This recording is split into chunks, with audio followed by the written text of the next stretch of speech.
Hi guys, it's your girl Cooking Kelly, and I'm so excited to be on here. Guess what? I'm going to be teaching you guys today how to make an easy peasy, yummy, delicious stew.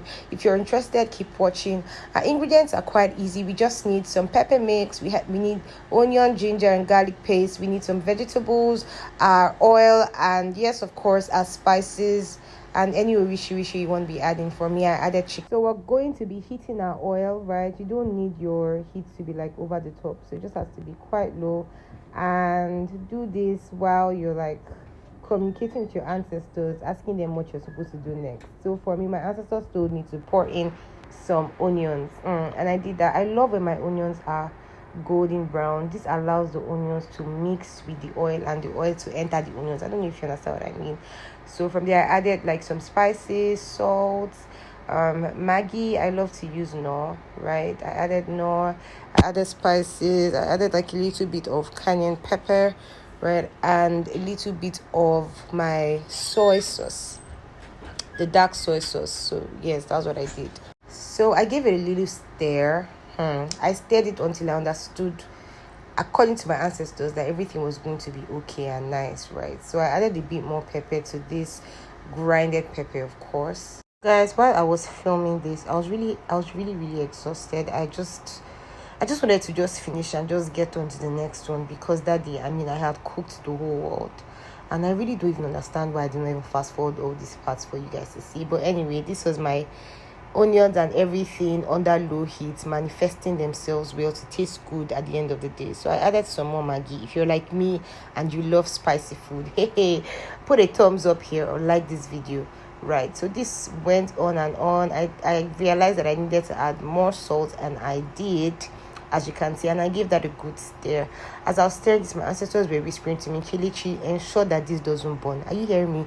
Ensure that this doesn't burn. And then they were giving me hints. You're about to turn in, your pepper mix and all of that, but just keep stirring for a bit. So I continued. I stirred and stirred and stirred until they gave me a hint, and immediately I poured my pepper mix. So guys, my pepper mix is a mix of tatashe, shombo, pepper, and tomatoes, of course, which I blended and then I boiled to dry up all the water, right? So I poured that inside my pot, as you can see, and I kept pouring as my ancestors advised me to. The benefits of pepper. Pepper actually does a lot. I love to put a lot of peppers in my stew because peppers aid in digestion, peppers aid in quick metabolism, peppers aid in blood circulation. A lot of people do not know, but these are the advantages of pepper. Tomatoes also, they help with your skin. Tomatoes can cause your skin to glow, and it's better you take in than to just rub topically on your skin. When you incorporate a lot of vegetables like that, like tomatoes, shombo, and all of that, ensure that you eat it with understanding. I eat my food before I eat anything. I actually Google it to know what like it does, if it adds or it removes or it substitutes, or I just want to know what it does for me.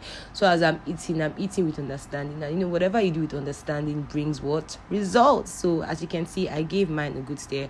I always like for my pepper mix to fry. Like I want it to enter, so that if you are in the next two compounds, you are perceiving pepper. So when I felt like this was already done, I took in some of the vegetables. I always love to like put a pinch of vegetables like carrots or spring onions, like what you saw me do.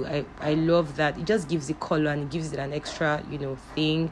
And then I added my smoked fish and my coconut milk. I know that you're wondering, like, so you can add coconut milk to your stew.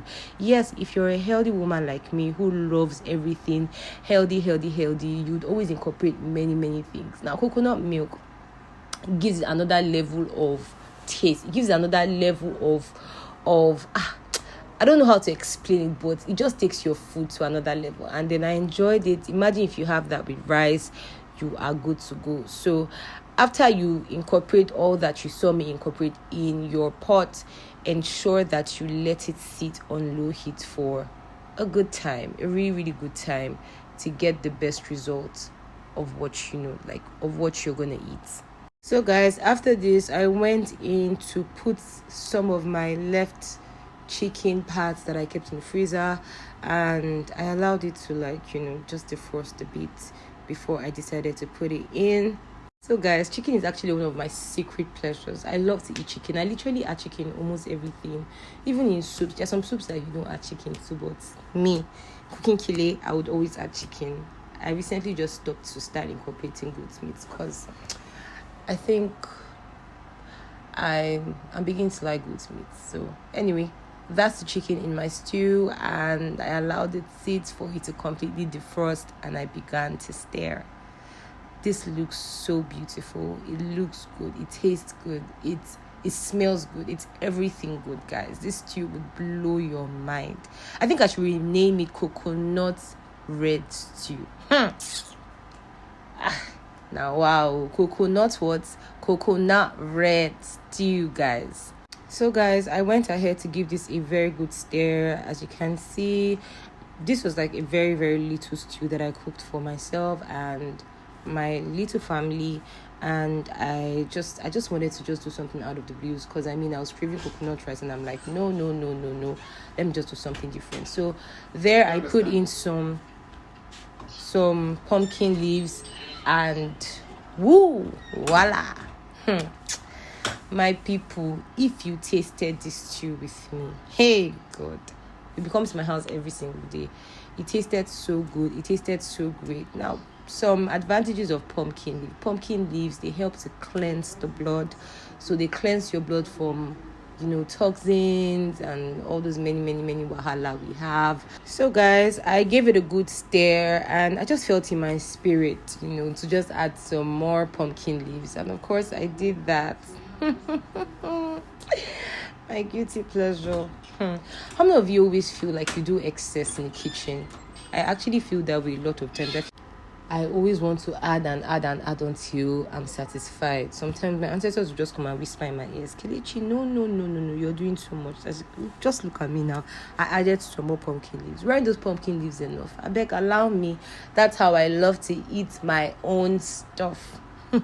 Guys, this tasted so delicious. So I just did that. Why I added the pumpkin leaves last to my stew is because I love when my leaves still taste like that. I love it when my leaves are still crunchy. In summary, I love when I can just hear that crunch sound and all of that. So after that, I just covered my pot, let this sit for about, I think, an extra 3 to 5 minutes. Guys, when I came back, my stew was almost ready. So let me give you guys a hack. How you know that your stew is ready is because all the oil will just float on top.